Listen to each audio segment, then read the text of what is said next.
We're back. Yeah, we are back. Happy 1 year of Ordinals inscribing on mainnet. What's the date today? Well, today is a mystery date, but I'm posting this on January 20th. All right. Damn, 1 year. That's crazy, man. Yeah. I can't even, over the past year, every time, you would have asked me, how long has it been since mainnet launch? I would have been a lifetime ago. Literally. Yeah, everything took off so crazy, and we have this so crazily fast, and we have this timeline, Ordinals year in review. Mm-hmm. Yeah, Jiurn and Daza both compiled very extensive Ordinals timelines that were very helpful. But yeah, I mean, actually, we just rewatched the Ordinal Theory episode of Hell Money. We literally look like 5 years younger. We do. I mean, we both got fat. A little weight? Does this look like a little weight to you? Yeah, we're on a diet this year. Yeah, so we're dieting. Hell Money Pod hit the wall. Yeah, we're trying to pull back from the wall. Twink death comes for all of us. Yeah. So I'm gonna be, but I'm dieting hard. I'm gonna be, sleek and slim. I'm Silver Fox gonna be vibes. coming everywhere. It's gonna be. You can edit that out. It's up to you. Yeah. So. But yeah, we're posting this in honor of 1 year since you launched Ord Inscribe. Yep. Which that weekend I was in New Mexico doing witchcraft. Yep. Literal witchcraft. And you were here. Yep. Literally here. Yeah. Whatever. What was that like? What was that day like? Do you remember? I honestly don't remember. I think it was pretty unnoteworthy. As I've said before, Raph and I had been working on inscriptions for the last few months without much acknowledgement or interest. And our morale was a little bit low. And we just thought okay, we need to get this out there. And we just did it. We got the code base into a state where we were like, okay, it kind of does everything that it needs to. And yeah, we just put it out there. The people that were inscribing before it was launched on mainnet, how were they doing that? Were they just reading the PRs, or did you give people access the dick butt, that kind of stuff? Yeah, all the code was out there. It was just there was a check in the code that said only inscribe if you're not on mainnet. Okay. But so then the inscriptions that were on mainnet before January 20th, those were just... No, people just downloaded the source code and built a copy of Ord with that check removed. Yeah, that's degen level. Yeah. Those people level. deserve... Oh yeah, and absolutely. I think those are all... Because we have on our timeline kind of a general... inscription 100 was here, whatever. Mm-hmm. Inscription 30 was something January 26th-ish. Mm-hmm. It's not on the timeline, but I have it later. Yep. So, I mean, January 20th, there were probably 10 inscriptions or less. Something like that, yeah. So there were just a couple that people had kind of degened around on, mostly just people that were either listening to your very few person Twitter spaces or friends. Nobody was interested. Me and Raph were having morale was low. Weekly or bi-weekly Twitter spaces that nobody showed up to, period. Rip. Yep. Before we get in, we should chill ourselves. That's right. The Hell Money podcast, it's been a labor Selling of love. out. Is this the Hell Moneying out or whatever? It's been a labor of love for the past, how long? Year and a half. That's crazy too. We are going to launch a Patreon. Is that what we're doing? Yeah, I guess. We're going to do a Patreon. Yep. You're not going to get anything. Yeah, you're not going to get shit. Maybe we'll do not a goddamn thing, you filthy ingrates, all right? Maybe we could do names in the credits. You know how people do that? Yep. But I really just we're not promising anything else. It's just we're gonna we need money because we have an editor now. Yeah, we have an editor. Our editor is Bad Puffy Cheetos. Yeah, he's an OMB guy. Yep.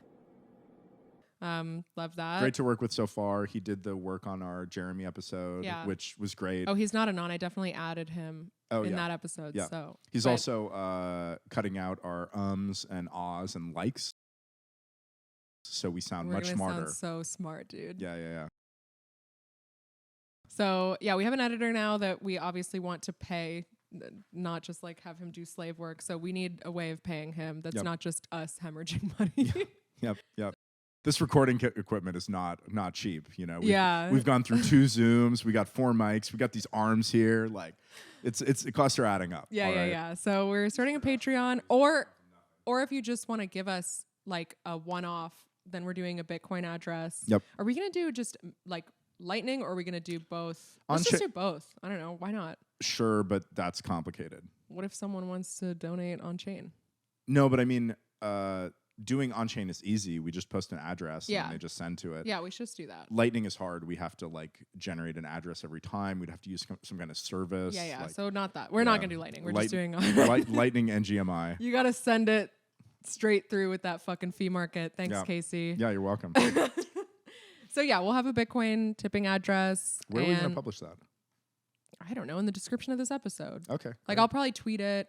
I mean, I've been telling everyone nonstop, like, January 20th, launch your thing. So this is going to be my thing that I launch on January 20th is our Patreon and tipping address. Because, yeah, it's just, honestly, the main constraint in us posting more is that I have to fucking edit everything. Yeah. It's just, like, way too much. So yeah, we do, like, long recordings. We set up, we talk about the episode, and then we do the episode, and then when we're done, I go like take a bath and play video games, and then Aaron has like 8 hours of like editing to do in addition to all the recording. And I don't even make the thumbnails anymore. I used to make the thumbnails. I used to make these amazing thumbnails, but now ever since you blew up, you know, you're not the same anymore. Yeah, I'm not a man of the people anymore. You know, sometimes people ask me, you know, they're like, "How did you make it where you are with your humble beginnings?" And I always tell them, first of all, how dare you speak to me? That's like unironically true. Like, literally try DMing this man. Please don't try DMing this man. He will not answer. Yeah. So contribute to that if you want. And if you don't, that's also fine. But hopefully we make enough money to pay our editor. Yep, for sure. Otherwise, we're packing it in. Yeah, packing it in. It's over. It's fucking over. Yeah. So let's go into the Ordinals in review for the whole year. Starting, I guess, a year ago, January 20th, Inscribed launched on mainnet.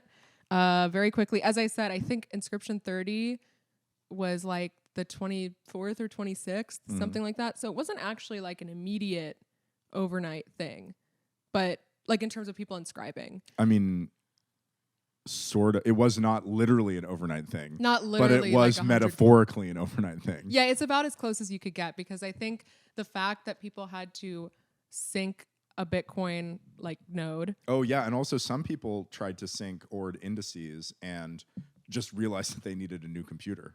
Yeah. So I think like the technical, I mean, for people that already were kind of doing anything related to Ord or like syncing a node, it was easy to just kind of like inscribe a bunch of shit. Yep. And I think there were probably people that had those people inscribed for them. But yeah, I feel like there was a little bit of like but when did people start noticing the inscriptions on the mempool? Like, we don't have that in the timeline, but that's what I remember. I can guess a little bit. So we have the timeline just in terms of the numbers are January 20th launched, January 27th 100 inscriptions. So over a week we had 100 inscriptions. 100 inscriptions. Yeah. And then February 2nd 1,000 inscriptions. So that's like 4 or 5 days. To 1,000. January 6th, 10K inscriptions. February so 4 6th. days. February 6th, yeah. So 4 days, 200K inscriptions. And then 8 days, to 10K inscriptions. And then it took another February, March, April, month and a half, a little bit over a month and a half to get to 1 million inscriptions, which is, that's insane. I mean, that's actual, not exponential growth, because technically it's not an exponential function, but that's the classic, you know, hockey stick growth pattern. That's crazy. Yeah, I mean, and just thinking about it, people probably wouldn't. I remember when I went to Miami, I was already talking to on the episode of Citadel Dispatch that I did with the great Matt Odell. We were talking about the mempools being full, so that by the time I was in Miami, it was having an impact on the mempool. Miami, Nashville. Sorry, not Miami, Nashville. Yeah, Nashville was around Valentine's Day. Yeah. The date burned into your mind. Mm-hmm. Yeah. And I remember I showed up to Nashville and I was like kind of worried how like the real Bitcoiners would receive me. Mm-hmm. And Justin Moon saw me. I think he was a little bit drunk. And he yelled, "Casey full blocks," and like embraced me. And I was like, it's all going to be okay. Yeah. So that would have been like February 12th was, well, okay, we're skipping around in the timeline a little bit because February 12th was the Teleburn. That's right. So it would have been February 11th or something. So between 10K and 100K inscriptions, that kind of makes sense. That's when you sort of have enough inscriptions to start maybe impacting the mempool. Yeah, I mean, if you look at, so like January 27th was 100 inscriptions. Then the TaprootWizards 4 Mega was February 1st. Mm-hmm. And then 1,000 inscriptions was the next day, February 2nd. Mm-hmm. So I think, I mean, how would Udi and Eric and all of them had, like, I think by that time it's like there was enough of a narrative Porteau formed. had written the article yeah, I feel like that a lot of people saw. Dennis Porteau? Yeah. Dennis Porteau's article, I feel like, was the thing that, like, a lot of, and actually, I mean, thinking about that for the time that it came out, it was such a actually, like, thoughtful, contemplative piece on what Ordinals was at a time where, like, no one was appropriately understanding what Ordinals was. Yep. I remember in those early days just being shocked as, you know, I would consider myself to be a non-technical Bitcoiner. Like, I can get around fine, but I'm not a technical Bitcoiner by any means. And I was shocked at how many Bitcoiners that I thought were at least more technical than me had no idea what Ordinals were, had no idea what the difference between an Ordinal and an inscription were, and just said such like blatant statements that made it seem like they knew what they were talking about. Absolutely. Yeah. That was I remember, like, just that time feeling very kill your heroes. Like, just no one is worthy of, like, you outsourcing your thoughts to them. Yep. You know? Yep. But anyway. Who are the worst? Is there anybody you don't like enough to say their name? I mean, I don't care, like, about any of them. So I just know Adam Back's very respected. Mm-hmm. You know, Adam Back, I remember talking about it very early on in a way that I was like, I thought this was someone that people look to for technical understanding and just and I think a big part of it was not even so much that I was like, oh, these people are so stupid.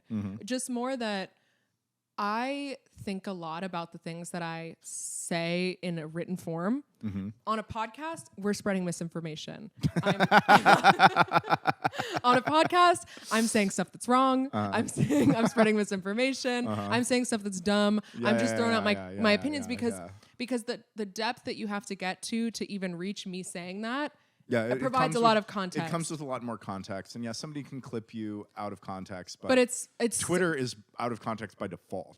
Exactly, and that was the thing that I think really was remarkable to me at that time was how many people that I thought, you know, their Twitter is something that people look to outsource their technical opinion. And to a certain extent, like, you need to outsource your technical opinion if you're a non-technical person. You look to people like Adam Back or whoever. And I don't even mean to single him out. I just remember at that time. Yeah, no, I remember it too. And I respect Adam Back a lot. I like him a lot. I think he's funny. I think he's smart. But yeah, he just kind of had a bad take, which was, like, weird to see. You know, like, I think that a lot of people who I think are smart, they saw this, they didn't like it, and they had a knee-jerk reaction, which was, you know, ultimately out of character, not reflecting their normal level of, like, thought, care, and rigor. Yeah. You know, they just blasted it out there. Yeah, that's what was surprising to me was just if your thoughts are written and recorded for everyone to see, why wouldn't you spend a second or at least preface it with saying, oh, I haven't had a chance to really look into this that much, or even just ask the question directly, like, am I understanding this correctly, that blah, blah, blah, blah, blah. Like, there was no, it was really, really surprising how many people, I don't know if Jimmy Song gave opinions early on, but I feel like Jimmy Song, Jimmy Song has been giving opinions continuously. Yeah, he's Jimmy Song is a ideological morality view Bitcoiner. But he's someone that people really respect technically. Like, they take his courses, you know? Yeah, he is also very technically strong at the same time. Yeah. Yeah. So it just was weird. Yeah, I remember just really feeling like, wow, there's very few really big Bitcoin accounts that have actually, I mean, who had good takes early on? And by good takes, I don't even mean that they like Ordinals. Oh, maybe Merch. Yeah. Merch was like, I can't tell if, like, Ordinals is a real thing or just Casey trolling. That was a good tweet. That's a good take. I mean, the thing is that a lot of the people who have the best takes just kind of stay out of it. They're like, oh, whatever, like, this is stupid, but it doesn't matter, or this is fine and it doesn't matter. Yeah. I think maybe the best take was Andrew Polstra. Right. No, that's exactly his mailing list post. He was like, yeah, like, you can't really stop this in any kind of principled way. He said some pretty base things. He said, like, well, if there's not enough demand for transactions to fill up blocks, what's the problem with paying miners to include a bunch of trash that we don't care about? Yeah. That subsidizes the security model.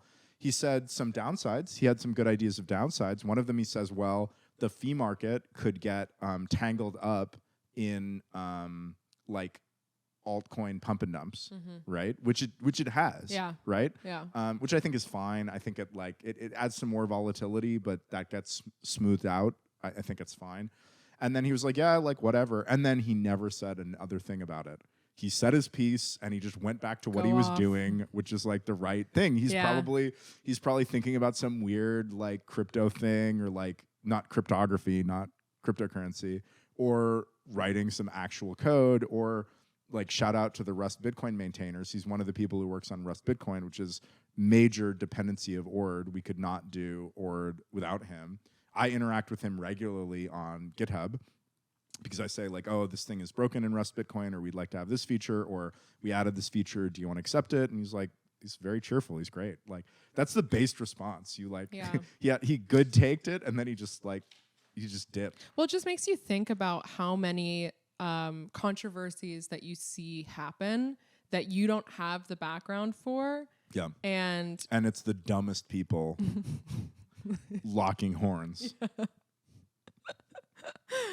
So yeah, that was like January, February for me. Yeah. Let's see, what else do I have? Oh, okay. So continuing through, so we have 100 inscriptions at January 27th.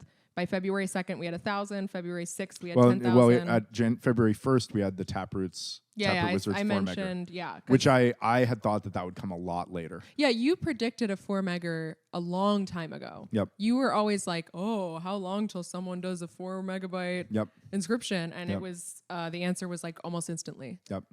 Crazy. Which is crazy. Yep. And what's interesting is, I mean, I guess it makes sense, and I think it does speak to just the way that ordinals are primal, is that's not something that I never got the sense that the TaprootWizards got that idea from you or anything else that they had heard through the grapevine.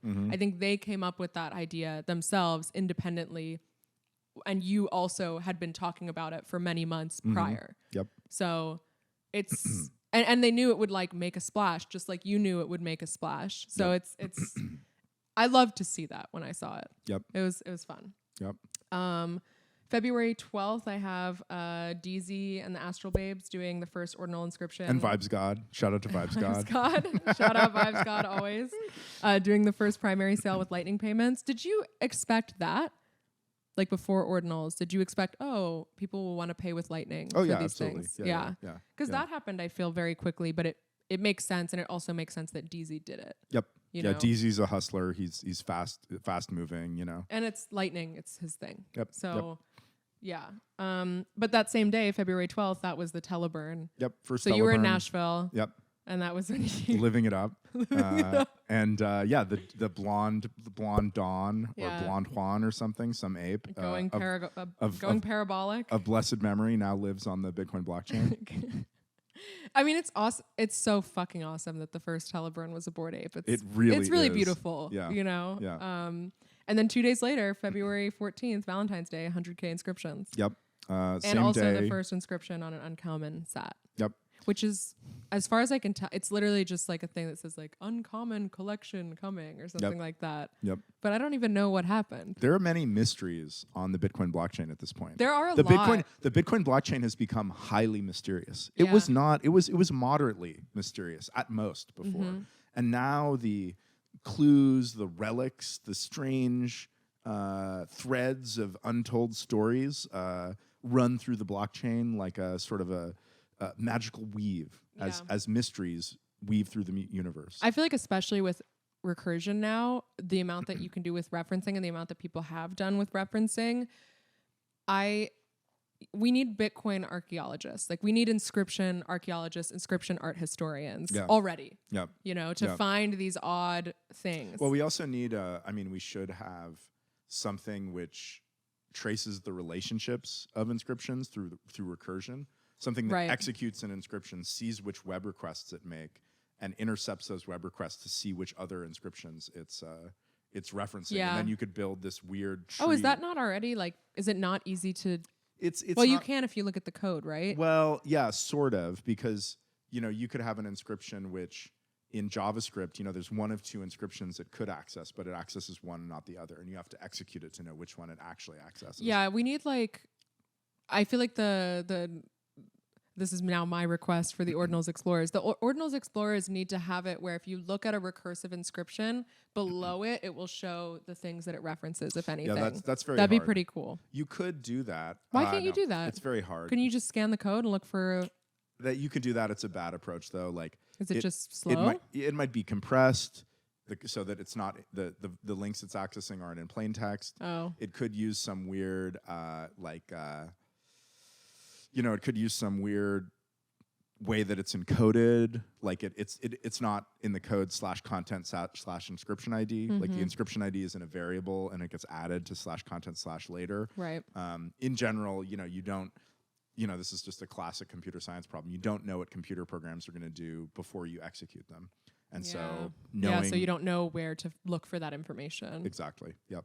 Well, I still think it's worth doing. Oh, yeah, you could. You would have to run it in some sort of harness that every time it made a request to an outside request, you would intercept it and record what it had requested. Oh, okay. That makes sense. Yep. Yeah, that makes sense. Yep. So then after that... Yuga Labs announces 12-fold. February 28th. Yeah, primary sales raised $15 million. I was really angry about this at the time. I may have made a video. I don't exactly recall the details. You're like, I don't remember these things. Yeah, but I think it was the way that they did the auction where they took everybody's money up front and then refunded them after the fact. Yes. Yeah, which is the same thing that I guess NodeMonks has done. Indeed. Remind me, is the money in the multi-sig that everybody paid $7 million into, have they sent the refunds or? No comment. Okay, I don't know. Somebody out there can let us know if the refunds. No comment. Somebody out there can let us know. No, the refunds have been sent. I believe. Okay, then that's fine. Yeah. Well, but this was the problem I with don't Yuga Labs like that time. sale method because it means that a bunch of funds are in custody of the person selling. But yeah, it is what it is. Yeah. FUD. Yep. March 8th, Domo launches BRC-20. Domo data. Shout out to that guy. Yeah. But that is really what launched us to 1 million inscriptions because 100K inscriptions was February 14th. I don't know how many inscriptions we were at. It was probably like 200K. That's what I would March guess. 8th. And then March 8th to April 8th was 800,000. Because if I'm remembering correctly, I think when we hit 1 million inscriptions, it was something like 600,000 of them were BRC-20s. Yeah, that sounds about right. Like it was just one of the. It was one of those things very similar to when people talk about, Ordinals trading volume has flipped Ethereum when actually it's just BRC-20s. Yep. I remember 1 million inscriptions being very similar to that. Yep. There's something crazy, which is that if you look at the way that the ecosystem is structured, and by ecosystem I mean the whole Ordinals ecosystem, Ordinals, inscriptions, all these fungible token projects. The hierarchy of power is like fully inverted from other ecosystems.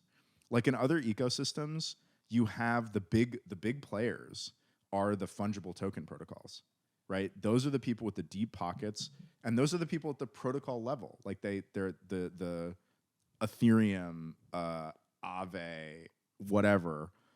The whole foundation of the ecosystem is this fungible token protocol, and people are making fungible token protocols, and that's where the real money is at. And NFTs are a fraction of the volume and importance and influence. Well, that's similar to Ordinals, no? No, it's not.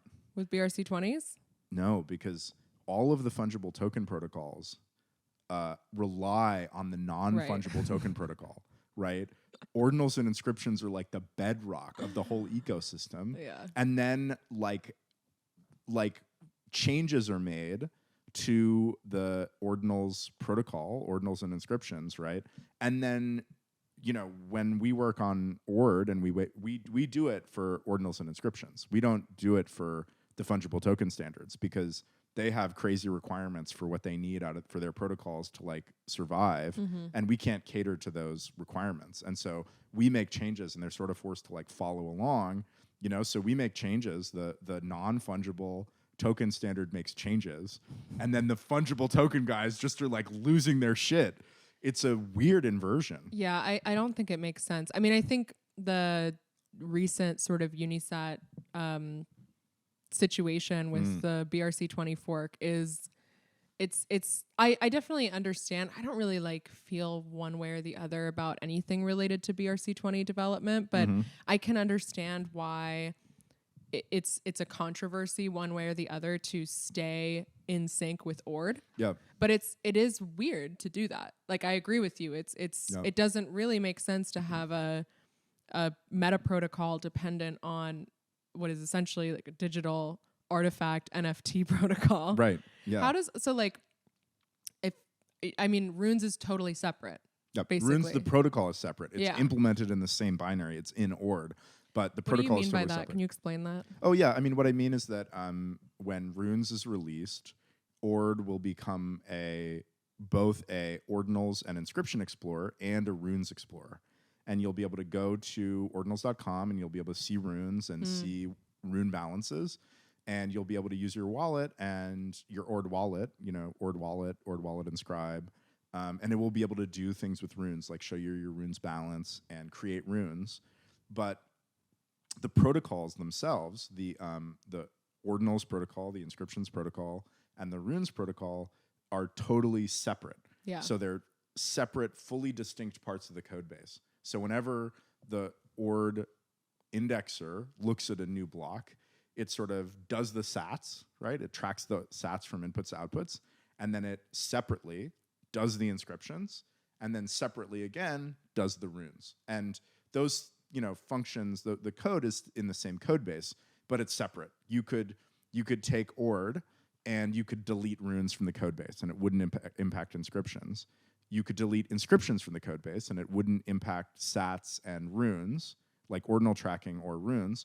And you could delete ordinal tracking from the code base. This would affect inscriptions because inscriptions depend on it, but it wouldn't affect runes. Like you could strip, and you can run Ord in these various modes where it doesn't track certain things that like you can run Ord without an inscription index. You can run it without a sat index, and you can run it without a runes index. Yeah. It is. When are we getting a runes episode? Oh yeah, I mean we could do an episode like right before launch. Yeah, it's a long time from now. It's a long time. April? Yeah, April. Yeah. There's not really much to say between now and then. Runes Alpha on Patreon. Yeah, Runes Alpha on Patreon. Join our whale channel or whatever. Yeah, I mean I'm working on it. There's only 3 things that are really hard. Maybe 4 things. One is doing this sort of like thing where you can put up some runes for sale and then with an exchange rate for some sats, like an asking price, and then people can buy part of that stack of runes and the rest goes back to you. That's one. The other one is like, do I want to actually do gambling? Like straight up gambling in the protocol? I don't know. Please give feedback. I figured out how Any lawyers in the audience? I figured out how to do it without introducing MEV, so I think I'm going to do it. Okay. Yeah. Wow, that's pretty meek. This is what finally brings down the Ordinals guy. Yeah, and then there's what else is there? Front-running protection for domain names, and then making it so that wallets can not just create an open etching, but participate in it. There's sort of the 4 pieces of work. They're not huge. If I worked on them full time, I'd have it done in a month and a half, maybe. Yeah. So I've got. But regardless, it launches at the halving block. Yeah. So I got plenty of time, and yeah, it's going well. It's going good. Yeah. Yeah. Exciting stuff. And so yeah, we'll do a runes overview. Have we done a runes episode? No. Oh yeah, okay. There was one episode that I advertised as you talking about Runes Alpha, which you did a little bit. Yeah, we could actually right now, maybe next one we do a full runes episode. Sure. Yeah, it'd be easy. I can talk about runes forever. Yeah, forever. Forever. Yeah, I will be talking about runes forever. Yeah, you definitely will be. Okay, so we just did March 8th, BRC-20. March 22nd is when MagicEden launched. I feel like this was the first really big marketplace. Yeah. That was like actually like it wasn't just back channel Discord trades. When did Unisat launch? It must have been around that time. I don't have it on the timeline, but I have to imagine it was. Because the thing is, I was so not tapped into that stuff because Unisat was BRC-20 stuff. Mm-hmm. It wasn't, as far as I know, a major marketplace for inscriptions. Mm-hmm. So I don't know when Unisat launched or if they were doing inscriptions before. Yep. I remember Unisat being like you could make a BRC-20, just type in like Aaron 1,000, please make this, you know, like when you couldn't do that you before. minted the Aaron token, right? I did, yeah. You didn't create it, but you minted some Aaron coin. No, Ordinally created it. Okay. Maybe I'm doxing him, but I think Ordinally created. No, it was already created. It was already created because we looked it up. And it was already created. There was like a 21 million supply, and then you can mint 1,000 at a time. So him and I think one other person minted it. So pump that bag, bro. Yeah. Free mint still available. Promise so much utility and roadmap for my holders. Yeah. And then, so then by April 8th, we were at 1 million inscriptions, most of which were BRC-20. So Unisat must have launched around that time too. Because I think that's what really fueled the BRC-20 craze. Yep. May 4th, this was when Supertestnet wrote his, what was it called? Ord Disruptor? I don't remember. I don't remember what it was called. It was such a nothing burger. Jesus Christ, it was a nothing burger. Well, but it was the first actual attempt at kind of... what I liked about it at the time was that he actually wrapped his head around what ordinals were. Yeah, in order to attack it. Yeah, that gives a lot of context because that's May. Like, the Maxis started responding to ordinals in early February, and it took until May for someone to actually do anything that was even remotely close to a troll. Yeah, and Udi had a great tweet the other day. It was like a long tweet where he said, like, you Maxis are idiots because you don't understand any of this at all. You've never used the tool. You don't understand any of this, right? And that just shows. I mean, Supertestnet, he's a real one, right? He understands things. He tries things out, right? And it was a nothing burger, but I don't think he expected it to be a something burger. He pumped it up a little bit. You know? But it's I don't think he thought like I'm taking down ordinals with this. I think it was more just it's a troll, you know. Yeah, right. True. It was the first actual. Yeah, I was kind of irritated. I was like.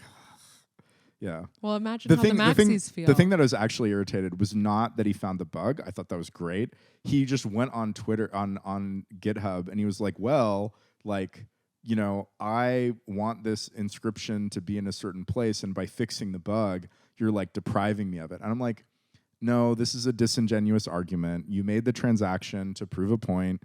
You have no interest in the inscription. We're going to fix the bug. Like, this one transaction is going to change sats that it's on, and that's fine.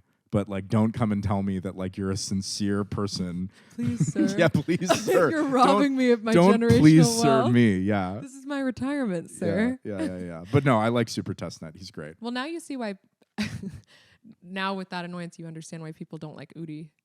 This is like what Udi does all day. Yeah. Is like disingenuous trolling. Yeah. No offense. Much love. Yeah. But, Udi's funny. I give Udi a pass because he's funny. I give Udi a pass and I give Supertestnet a pass. Okay. I like it all. Yeah. I appreciate trolls of all kinds. Yeah. Maybe not all kinds. I like trolls, but not when I'm like, I was already like very stressed about ordinals and ord. And so I was like, oh, like more bugs to deal with, you know? But, you know, what doesn't kill you makes you stronger. Yeah, true that. Okay, moving on. May 23rd, first rare sat inscribed by Jameson Ma and Seize Control. Oh, nice. Very good. Did you think that was going to happen earlier or later? Or like, I don't think it now it feels late, but maybe that's not true.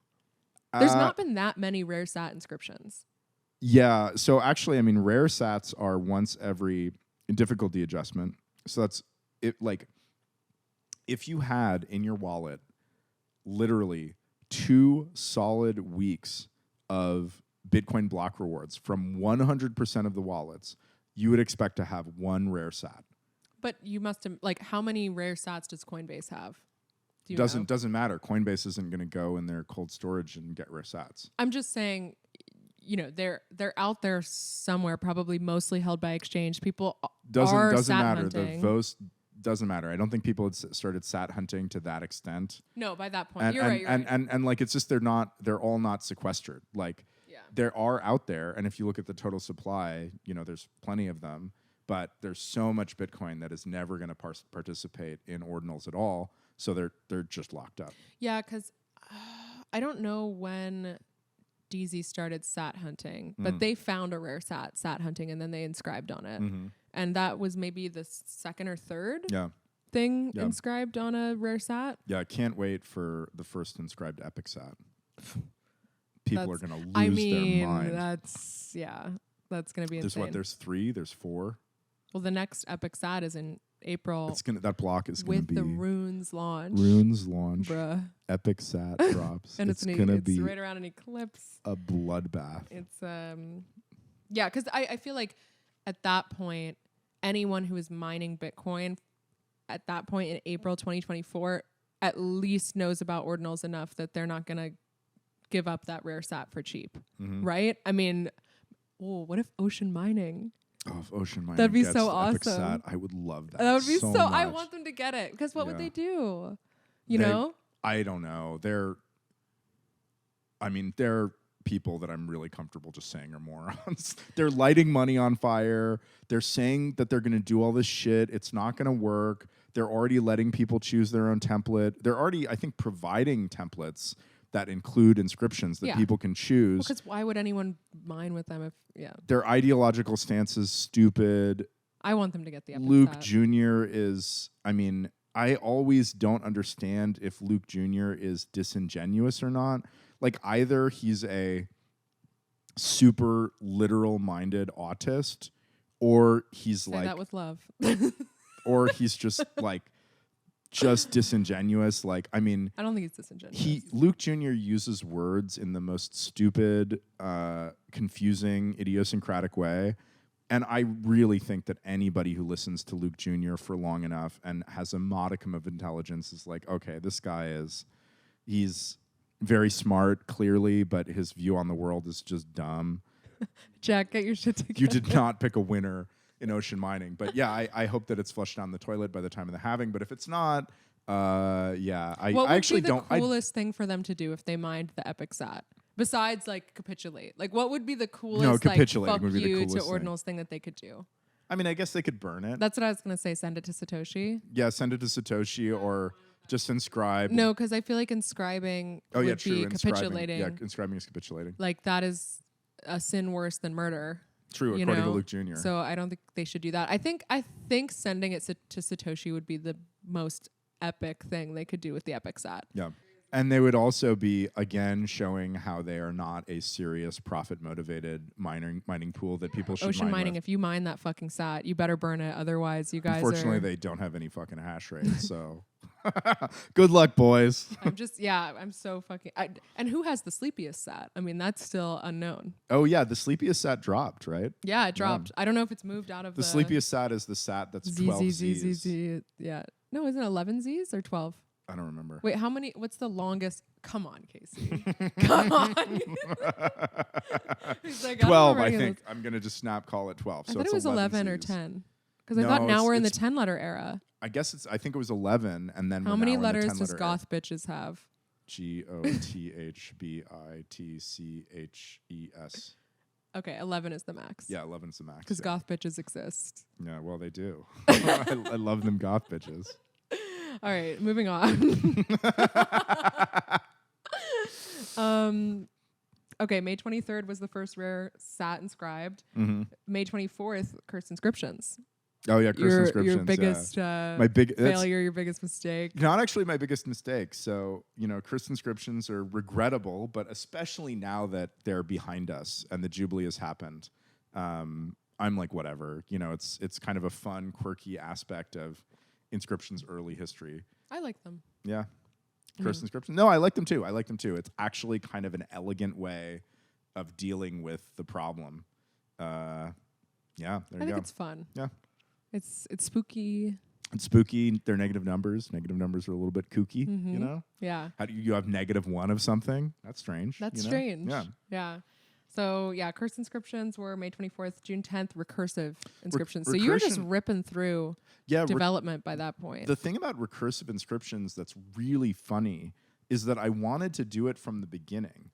But the thing that was preventing recursive inscriptions from happening is that we needed a way to run inscriptions, like HTML and JavaScript inscriptions, in the user's browser. And allow it to access the contents of other inscriptions, but not allow it to access off-chain data. And there's a HTTP header. Each HTTP request and response comes with headers, and the headers are just like additional metadata on the request and the response.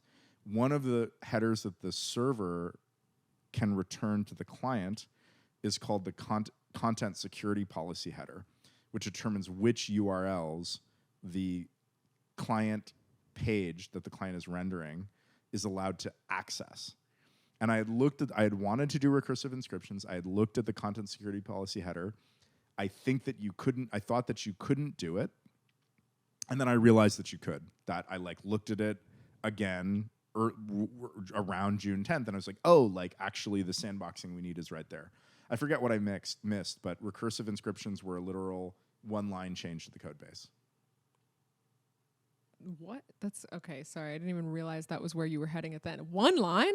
Yeah, what do you mean it was one line? It was literally one line. It was a change to the content security policy header, which previously had been maximally restrictive, and it said no outgoing requests. Now I understand. Yep. And then it said, okay, you can request these things. Right, but only within these constraints. Yep. So it went from maximally restrictive to semi-restrictive. Yeah, to just being able to hit the so-called recursive endpoints. That's so fun. Yeah. I love that. That's so elegant. Yeah. I love recursion. It's my favorite thing in the protocol. Yeah, it's great. It's pretty good. There's actually a lot of wacky use cases that I haven't. That and the SAT endpoint. We were like, oh yeah, you can get the inscriptions on a SAT, and that introduces this very nice, very limited form of mutability, right? Where people can change the inscriptions on a SAT, and that can let other inscriptions change in this kind of predictable way where, that doesn't allow ERC 721 style just rugging, but it lets things change in an interesting way. And people wanted the SAT endpoint, and I was like, why? Who cares? And everybody was getting stoked about the SAT endpoint. I was like, all right. Shout out Cypherpunk guys, yes, right? Yeah. And I was like, okay, yeah, fine. We'll do it. Yeah. Yeah. No, I think it's really cool. Yeah. But I think that's where ordinals and inscriptions really become their own medium. Yeah. You're not just saying, oh, I need to really compress my file in order to put it on the Bitcoin blockchain. You're actually using the Bitcoin blockchain in the art itself. Yeah. Well, there's sort of on sats, rare sats is also kind of involving the Bitcoin blockchain. Yeah. And then recursive inscriptions and our next item, September 6th, parent-child inscriptions. Those are all very ordinals things that don't exist on other chains. Yeah, I think just looking at this timeline, it's so much shit happened from January 20th to basically April, May. And then in the summer, it was just development. Yeah, well, when did my sabbatical start? April. Yeah. I think that was April, May. Yeah, and then I was back in business on June 10th. Yeah, I want to say late May, early June is when you started really working again. And then continuing on our timeline, September 11th, that was the Ordinal Summit in Singapore. Yep. And I think that was the first public appearance of the Ordinals guy. Yeah, I agreed to appear there, and I was like, don't pre-announce me because I want to be able to drop out. They were very kind. They accommodated that. And I met some of the Asian degens. And that was great. That was an awesome trip. It was fun. Singapore's great. Food's great. Yeah. People are great. Super safe. Super comfortable. Super just nice. I like Singapore. Yeah, we had such a good time in Singapore. I feel delicious Chinese food at a hawker center. Fuck yeah. That was perfect because you weren't announced, but then we did the fireside chat at the end. So it was people got to see you speak and give whatever fucking opinion you had on whatever bullshit. But it wasn't a whole thing. And I think it was fun also to I learned so much about Asia is ordinals in a lot of ways. Yeah. It's just a totally different view. Asia is ordinals. You heard it here first. Yeah. I'm sure you heard it somewhere else first, and then we're just downstream of that. The Orient. No. They call it.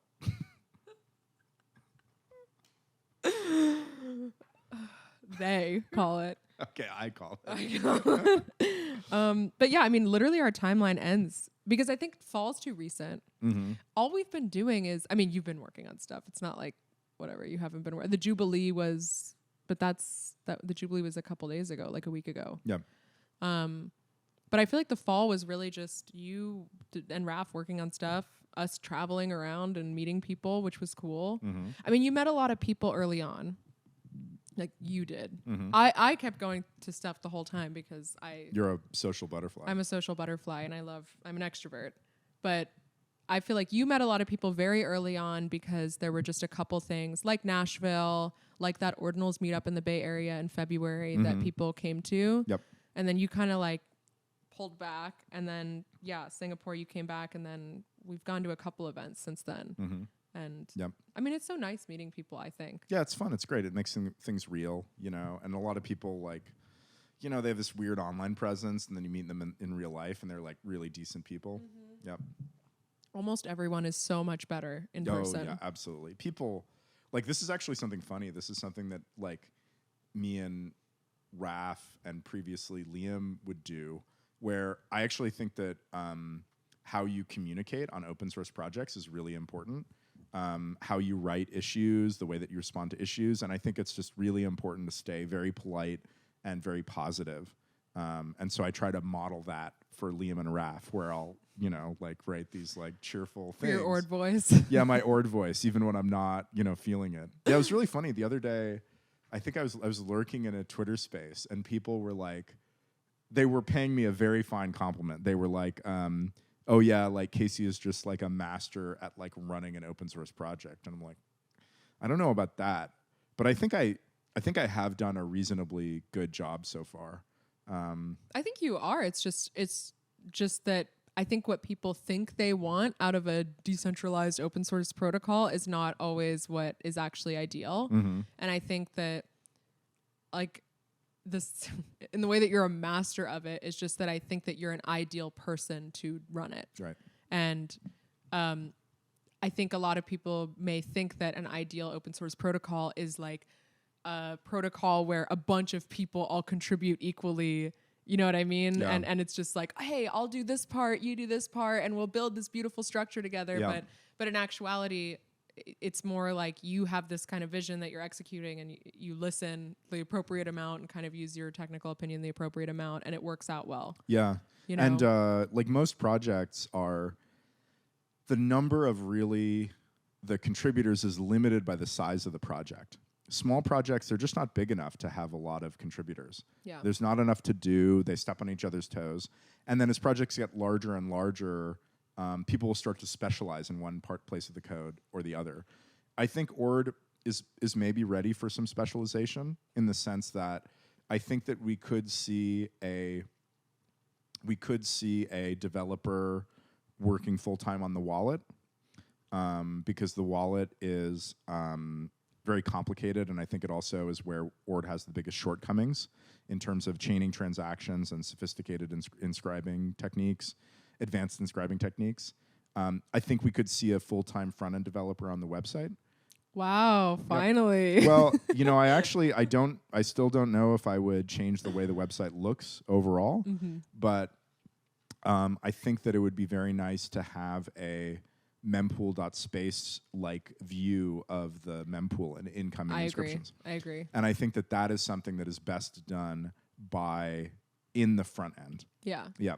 Yeah, I don't mean to shit on ordinals.com as you have it. It's more just that I think there's a lot more that could be done on it that you're not gonna do. Yep. Yeah. And we just can't do it. And you're not the person to do it. Yeah. I mean, I could do it. You're like, but no, and I'm not. And yeah, I have enough fish to fry. That's what I mean. Yep. And we could also see somebody really dive into index performance, like for a month, like try to really speed up the index and really profile everything. The way that it works with indexing and with server performance, which we've actually made massive strides on. If you go to ordinals.com, it will be super snappy compared to what it was like a week ago.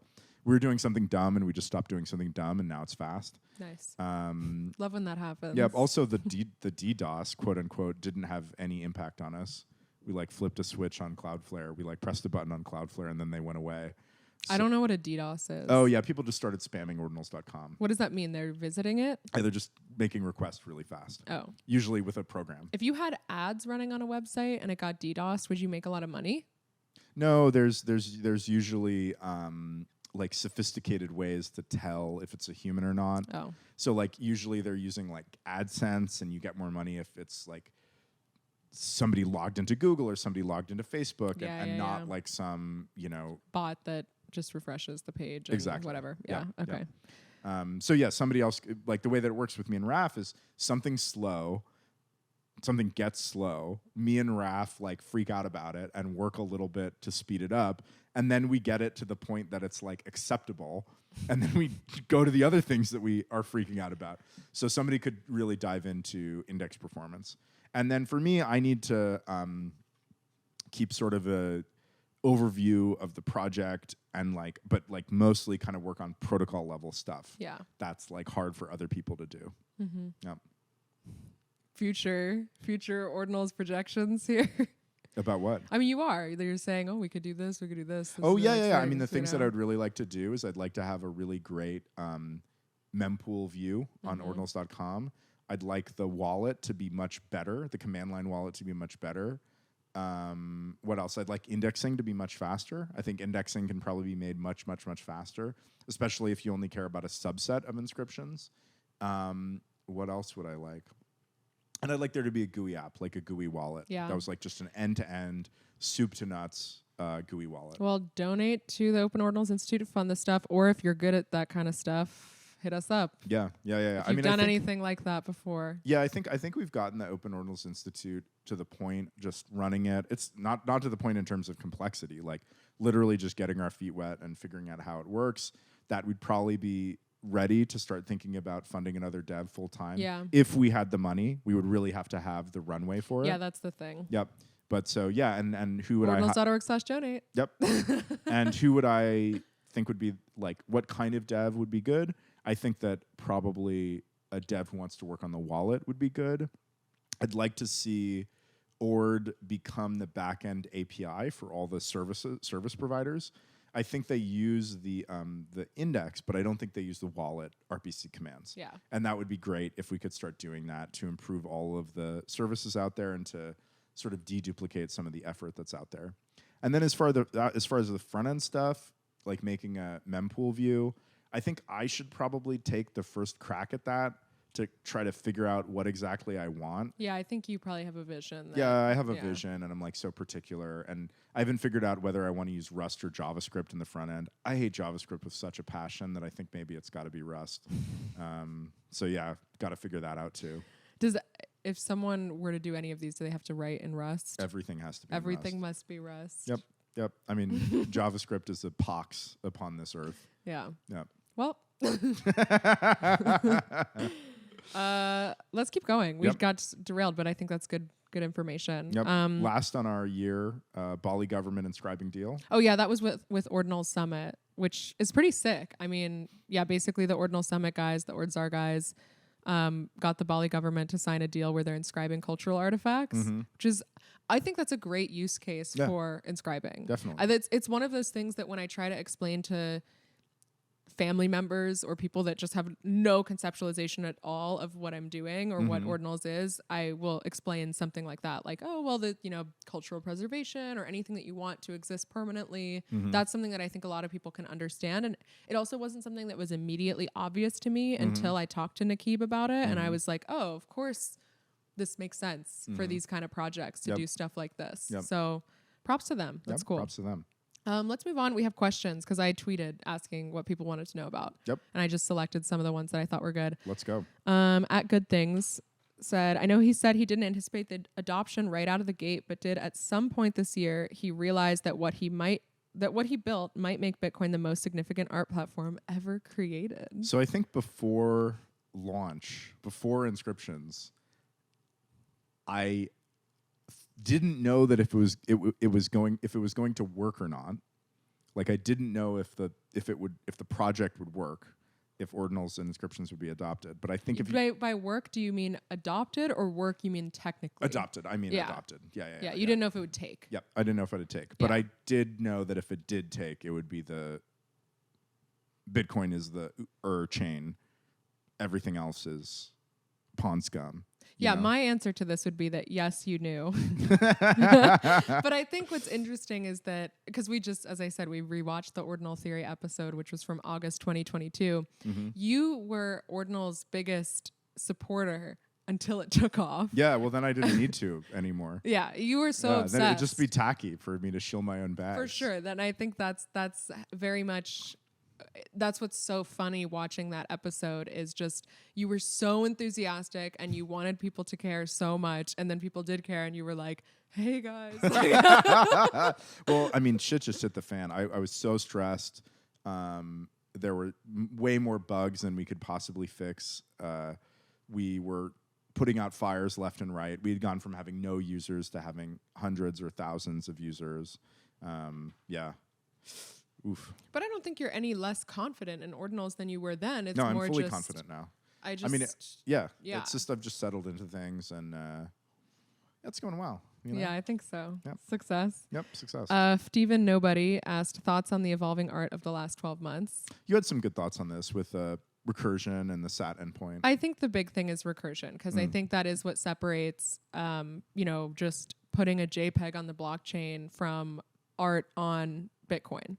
And I think there's a lot yet to be done, but it's starting to kind of come out with recursion in terms of specifically like the libraries that some people can commonly reference, like JavaScript libraries, for example. Mm-hmm. I think I would like to do this if I have time, but anyone else can do this too. Just creating libraries of things that are useful for recursive art and making it very clear to people where they are would be so useful. Yeah. Like all the JavaScript libraries, and it's very public where they are. There's a GitHub repo called Public Goods or Public Ordinal Goods, which is a list of libraries and their inscription IDs. That's what I'm saying. Yep. Okay, so maybe I'll contribute to that or something. But I think stuff like that, and I can imagine, it's hard for me to know because I'm not making recursive art myself, but I can imagine that there's stuff that artists would want to reference that's not just code that would be interesting. Oh yeah, like images and yeah, like a very simple idea. I mean, one great thing would be to do is to take an audio sample library. Just that's literally exactly what I was going to say. It's just like notes on a keyboard or like MIDI tracks that people could then combine to make songs. That's something that I've been waiting so long for people to do. I don't think anybody's done it. No, I don't think anyone's done it. I don't think anyone, as far as I know, no one has inscribed a music library like that. Yep. I think that would be such a good public good to do. Public ordinal goods, let's talk. Next question from MilkoOCrypto. Discussion on the future of rare sats. So rare sats has been something number go up. Yeah, consistently just said number go up. I think that any individual inscription collection is kind of a gamble, but I think rare sats, I mean, the adoption has been strong. The number has gone up, and the number will go up. It makes sense because I think the low-hanging fruit has started to be completely picked. Yep. Just doing sat hunting, scraping easy locations where you can get uncommon sats or pizza sats or whatever type of sats you want to get, those are becoming harder and harder to get. And I think just by that logic, and also they're being inscribed on, so they're being taken out of circulation. Yep. So and rare sats are they're very neutral, so they're immune from changes in trend. They're never going to go out of style. They're these neutral gems. Yeah. So number go up. Bullish on rare sats. Goatedxyz asks about Casey Rodamore. How do you feel about being chosen as most influential person in crypto by CoinDesk? I think. Yeah, it was a very pleasant surprise, I'd say. Yeah. A reporter a journalist had reached out to me about we're going to put you on the list, and I was like, okay, well, cool. And then you were number one. Yeah, it was crazy. I actually think it's an indictment of the sorry state of the cryptocurrency industry. 100%. That some dude who made a non-fungible token protocol is the absolute hottest thing on earth. The absolute hottest thing on earth, Casey. That's. I mean, the what he did is the absolute hottest thing that happened that year. I liked it because I could send it to my mom. Yeah. And be like, look. And it was the most exciting thing that happened in crypto. It was. And that's because cryptocurrency is bullshit. Yep. That go tell somebody you meet on the street with a straight face a reason to use Ethereum.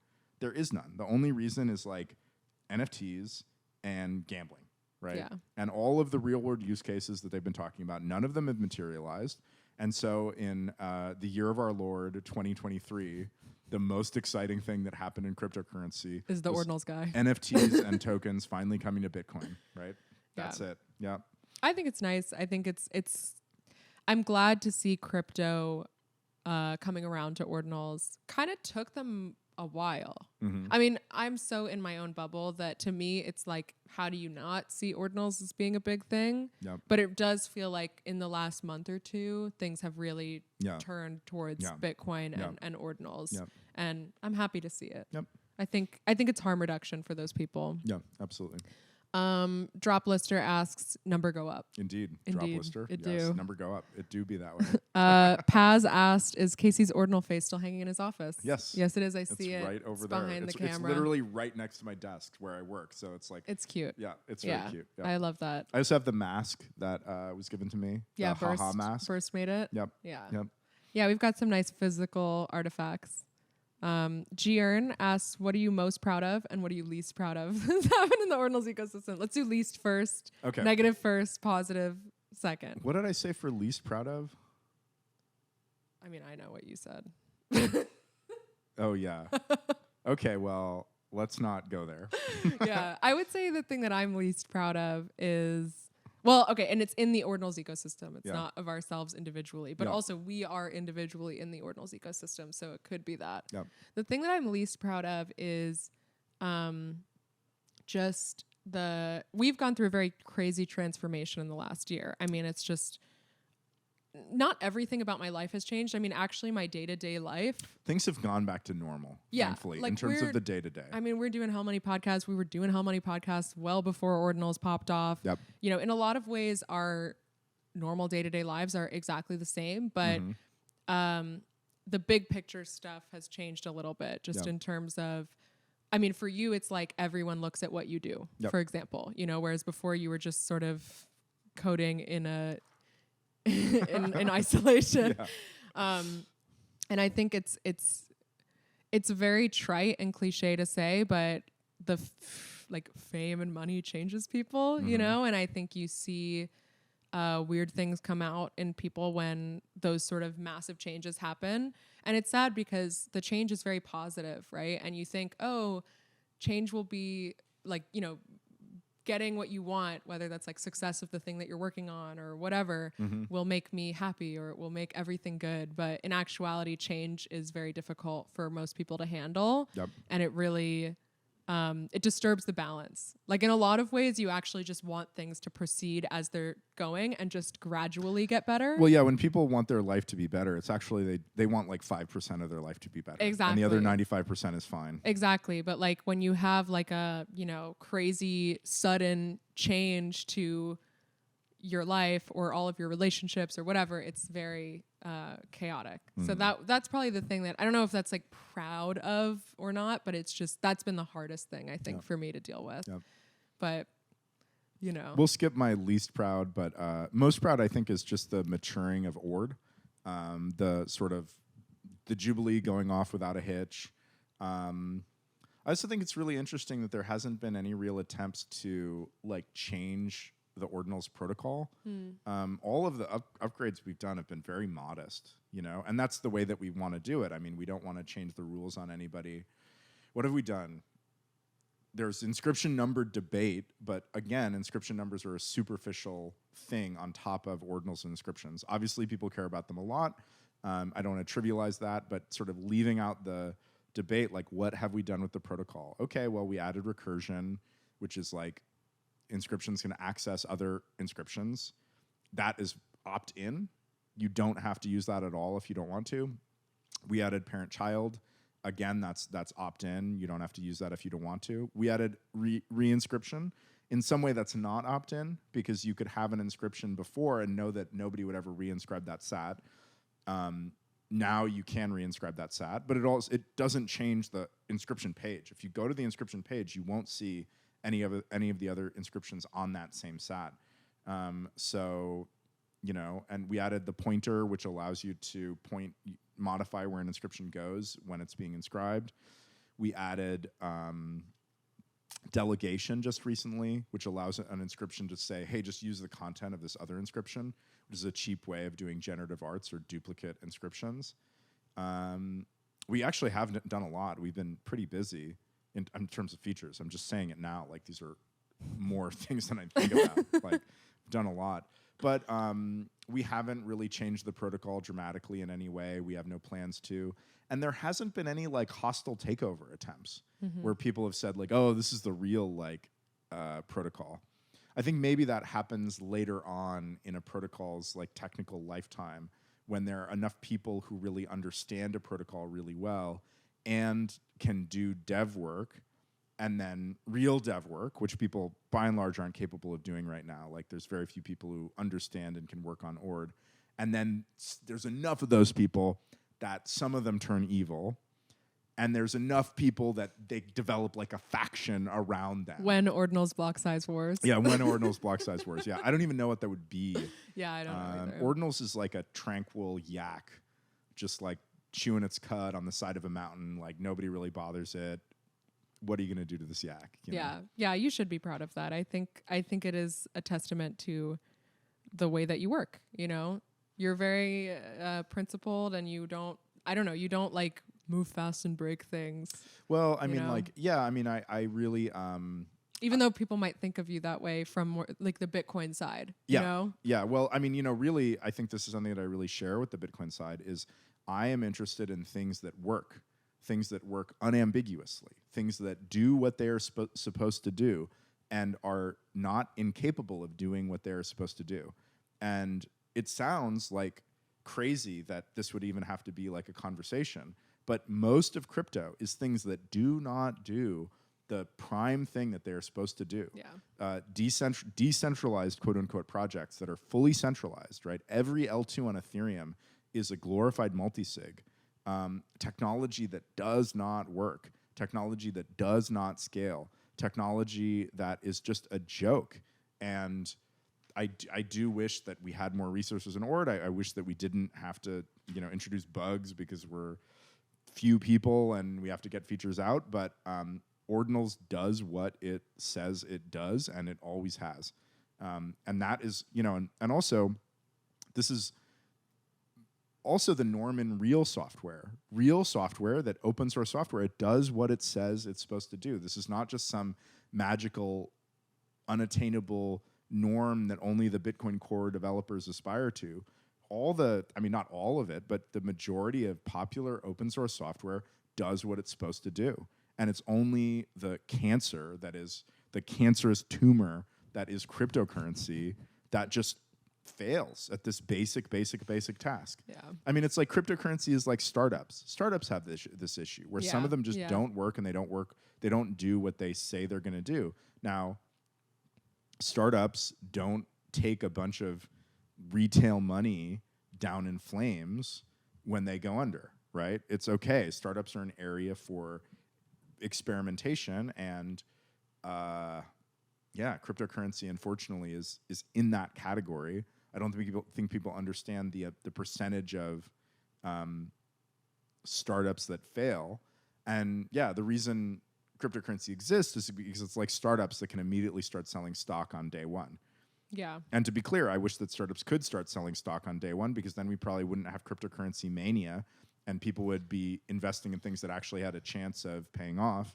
Yes, there would be malinvestment, people would get scammed, but that's why we have cryptocurrency. Let me think about that, actually. That's an interesting take, because, essentially people make a token to function as an unregistered security. Yeah, absolutely. But then are there a lot of examples of something that's built that's an interesting project that has a token because it wants to do exactly that? Do you know what I mean? Well, no. Like the project isn't the token, but the token is just sort of a side thing. But I guess they can't do that because it's an unregistered security. They can't do that because it's an unregistered security. Yeah. And stocks are, the purpose of a stock is to be to measure ownership. Yeah. And ownership is enforced by the state. You own your car because if somebody takes it, if somebody tries to take it, the cops will stop them. If they do take it, the cops will try to get them down. And if somebody, kills your yak, you can sue them and get the money back. Please don't. Don't kill the yak.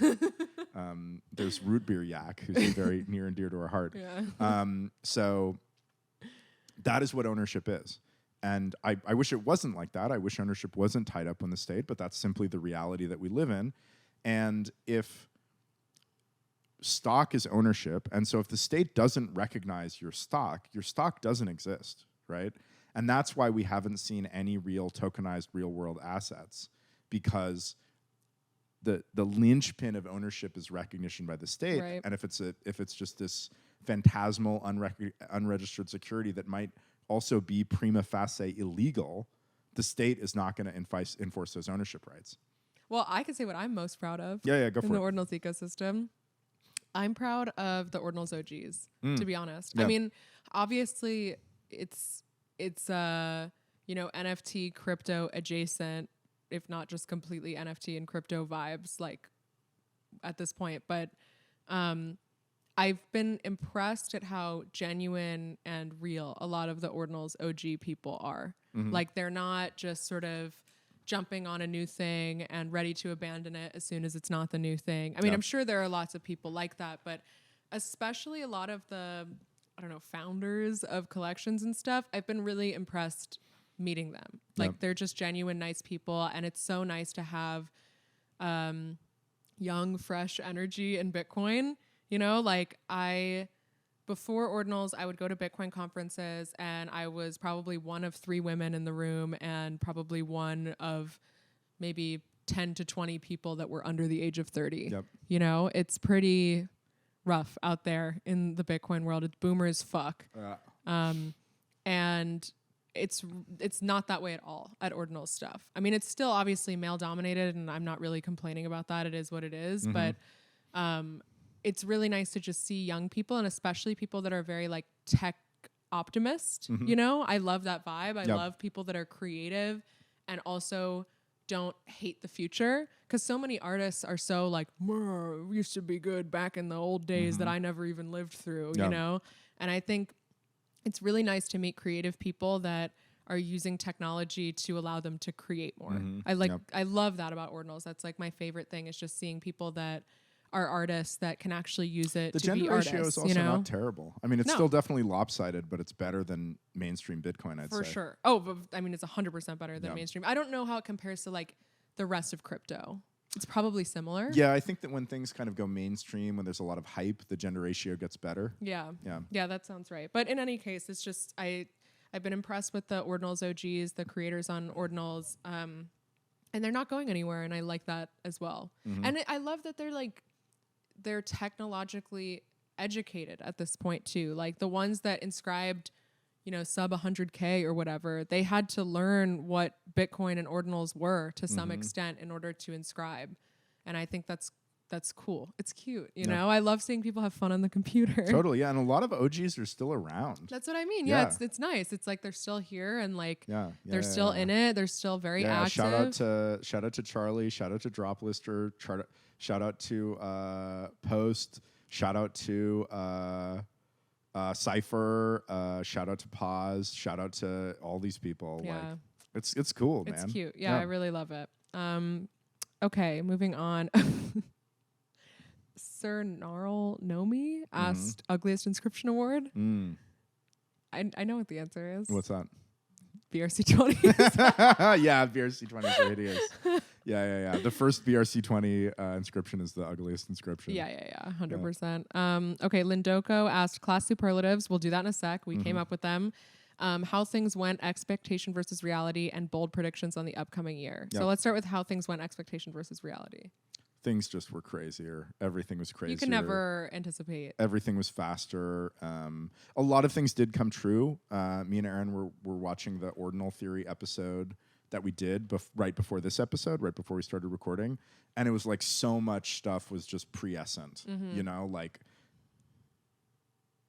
I knew that a lot of stuff was going to happen.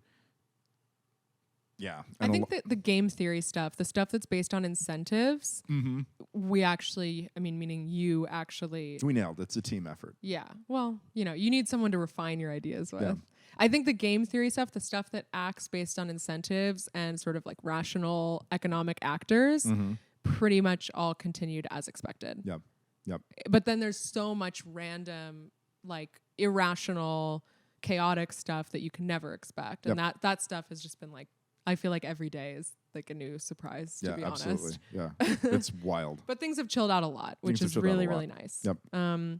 Bold predictions on the upcoming year. I mean, I made a fuck ton of bold astrological predictions in our last episode. True, yeah. So what about you? For Ordinals and inscriptions, I see maturation, and I think inscriptions are going to continue to chip away at the high-end NFT market, both on high-end NFTs and on high-end art. I think over the next 10 years, we'll see a real interesting art form emerging in the form of inscriptions. We don't know what it's going to look like. We don't know what its final form is going to be, but I think it's going to be interesting. And runes, I think that runes are going to be absolute fucking madness. I think they're going to be like inscriptions, except on day one, there are going to be tens of thousands of degens salivating, just dripping at the gash, ready to go at it. Yeah, I think, I think probably people don't underestimate this. I probably just previously underestimated this, but I do think runes is going to bring a lot of craziness to ordinals. Like not just to runes, but to like inscriptions, you know? Yeah. Like that sort of... The influx of support issues on GitHub that are like, I meant more like capital, but yeah. Oh yeah, the capital is also going to be crazy because the big money is in fungible tokens. Yeah, exactly. Because like exchange volume all comes from fungible tokens. The non-fungible tokens are a sideshow compared. That's why BRC-20 has been so huge. Right. So that's kind of what I see is just I think runes will not only be its own, best shitcoin casino in the galaxy, multiverse, whatever, but also then it will bring a lot into ordinals and inscriptions that I think a lot of people probably are fucking prepared. I think we're some of the like least educated degens, to be honest. It's very interesting to create something that people use where the users are oftentimes more sophisticated in some ways or in more certain aspects. Yeah. Like people do. I don't know what anybody's doing. I'm here working on or just simple software. I don't know the art that people are making, the inscriptions that people are making. I especially don't know the communities that people are developing, what's going on in all these discords. And then Runes is going to be even more about that. There's going to be max pico degeneracy going on, and I'm going to be like... You're going to be like...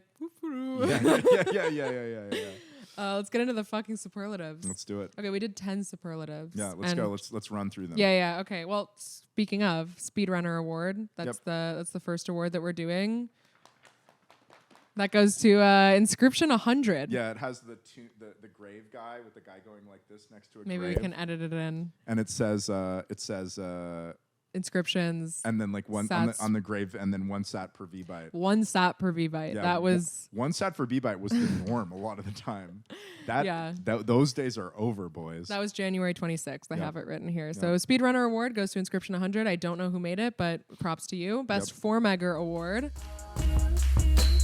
Rare Skrilla. Definitely the best 4-megger. Yeah. Solid 4-megger. Anything with the Pepe is almost always going to win. It had dank beats. It had a nice voice clip of like me and somebody else. Yeah, of course. I mean, obviously, then sick. You're going to have to choose that. Immortalized. Next one, Truth Seeker of the Year. Mark Goodwin. That's right, Mark Goodwin. This may just be about favoritism, but whatever. Yeah. Well, I feel like it's really Mark Goodwin's year. Yeah, well, really what we're doing is we need to make sure that we sort of like, if Mark Goodwin dies, it was not a suicide. No. Okay? That's what we're documenting. Sometimes he flies too close to the sun. Yeah, Mark Goodwin flies so close to the sun, but he's also ascending so rapidly, and we love to see it. Yeah. And we just want to document. Yeah. We just want to pay homage to Mark and his truth-seeking abilities. Yep. We really love to see it. Next award, the Pyromaniac Award. Jameson Ma, is that who did it? Are you sure his name's Jameson Ma? Maybe it's is Going Parabolic. Who's going? Yeah, it's Going Parabolic. Who's going? Is that James? Jason. Oh fuck. Okay, wait. Jason. Going Parabolic for Teleburning the Ape. Yeah. Pyromaniac Award, Teleburn. Get it? We came up with Teleburning on the same day, or like one day. There was on the same day we came up with Teleburning. By the end of the day, somebody had Teleburned a fucking ape. Ape. Yeah, like a 500,000 ape. And like the Teleburning wasn't even in the software yet. So it was only months and months and months later that you could actually see the Teleburn address and like verify that the ape had come over. That's a fucking pyromaniac. Yep. Next award, Best Ordinals Hater. You want to do the honors? Luke Jr., man, the Luke cat eater Jr. himself. Yeah. Best Ordinals Hater. I Congratulations. hope that he gives up on trying to stop inscriptions, because he never will. It's not going to work, and goes back to doing useful work on Bitcoin. That'd be great. Yeah. You know? I mean, be a family man, Luke. we all have our own quests and lessons to learn in this lifetime. So, you know, he might just be on a very special quest. He is. He's a special guy. He's on a special He's a special boy. Next award, Trailblazer Award. Inscription 30. Yep. We're giving this to Inscription 30. Inscription 30 is Casey dressed as Trump. Yep. We did a Trump versus AOC podcast episode A long time ago. Some of our finest work. Those costumes were amazing. Yeah, those when you like play it up, you really look like I know AOC. people don't give me the credit I deserve, because you as Trump was so ridiculous. Yeah. But I really looked like AOC. You really did. The problem is I just don't not look like AOC. Right. You know, so it's like whatever. Yeah. It's like easy. But Inscription 30 is I was Trump. really impressed. Like, your makeup was very subtle, and I was like, oh my God, now you really look like It's AOC. because she has a Vogue Get Ready With Me makeup tutorial on the internet. So I watched a tutorial and followed her doing her own makeup. Incredible. Yeah. What are some of the things that she does that Signature are red distinct? lip. Oh, okay. Signature red lip. Her brows and her eyeliner are also a very particular kind of thing. Okay. Yeah. So, and then I overemphasized my nose in like the contour, because she kind of has like a nose nostril flare kind of situation. But it's not as iconic as Casey as Trump. But what I love trailblazing about this is that this is the first image of Trump on the Bitcoin blockchain. So people will think Trump was Casey, Casey was Trump. Like, they'll be like, oh my God, the Ordinals guy was also the that president? guy? Also on The Apprentice? Yeah, exactly. So Inscription 30, I don't know who did it. Congratulations. Next award. Yep. The Fool's Gold Award. Peter Schiff. Yeah, for like just minting his inscription collection and like, I think just kind of like scamming people. I don't know. So awesome, honestly. Like, you spend years railing against Bitcoin, and then you launch a fucking inscriptions collection. And early on too, it was like May. Like it was. Yeah. Congrats. Yep. You know, you really earned it. Yep. Next award, Jester's Privilege Award. Rindal. No surprise, really. No surprise. I mean, as soon as we said it, I'm sure you knew. Yeah, I mean, a jester is somebody who's both smarter than everybody else and who's just having a good time. Yeah. Rindal has Jester's Privilege. Jester's Privilege is when you can make fun of anyone with like the privilege of Full not impunity. getting full impunity. Rindal can spit in my mouth. Rindal can do anything to anyone. No one's mad about it. I mean, some people are, but everyone knows they're not ridiculous. the people that matter. Yeah, it's just really, I don't know how he does it. He's just an icon. Yep. And congratulations. Next award, Best German. Best German, guys. Light Rider. Light Rider. Oh, yeah. Runners up. There were some runners up. It was a really stiff comment. We didn't have any runners up. That was the full we were just like, that's list. the best. Yeah, All right, that's our not best even German. very really empty field. Yeah, right. I mean, it's basically it's a shoe-in. Yep. Last one. This one is probably the most special one. Most special one. Hell Money Podcast Super Fan of the Year award. Billy Macdo. Billy McDonald, baby. The organizer of Bay Area Bitcoiners, one of the masterminds. We owe him everything. We owe him everything. We owe him our entire We met friendship. at a Bay Area Bitcoiner award. Yeah, Hell Money show. Podcast would be nothing without Billy Macdo. It wouldn't even have happened. And what really sets him over the edge as Hell Money Pod Super Fan of the Year is that he sends us voice notes that like are his comments on the episode. Yeah. We love these. We love them so much. We cherish them. I like beam with joy every time that I see a new one. So we're gonna play one, I guess, let's go. to play us out. Yeah. Let's just outro before, you know, and end of the episode. It was a good episode. I think it's a good episode. Pretty chill. Ordinals year in review. Yep. Happy 1 year of Ordinals. Happy 1 year. Wouldn't want to do with anyone else. Same. I'm really glad I had you along for the ride. Donate to our soon-to-be published Bitcoin donation address. Yeah, or get on Patreon. Get on Patreon. Maybe we'll do something, but no fucking promises. No and probably promises not, at all. to be honest. Yeah. I mean, like maybe you'll get feet pics, but not Aaron's feet. My feet. Sorry, guys. Or congratulations. Or congratulations. You know? Yeah. it's been a great year, and we'll play it out. Yeah. So Thanks, see everyone. you guys next time. Can we just revel on Casey's year for a second? He somehow ended up in a world where he just convinced everybody that this crazy Ordinal shit was like real, and built the machine so that he could just incept people's dreams, right? Their NFT Ordinal dreams. He is so deep in the inception, he might never come out. And I think that's all he ever wanted. But then, on top of that, he's figured out via the Hell Dorks podcast, Hell Money podcast, right? Where a human, that's you, Aaron, will just be like, I've got lots of questions. I'd love for you to ramble on about Bitcoin stuff. And he's just like, holy shit, really? Yes. And what's great is there's very few questions that he really says, I don't know. I won't even speculate. He'll give you an answer. He might hedge and be like, I'm not totally familiar with this, but that doesn't stop him. He is going to answer. It's awesome. 2023, Casey living his best life.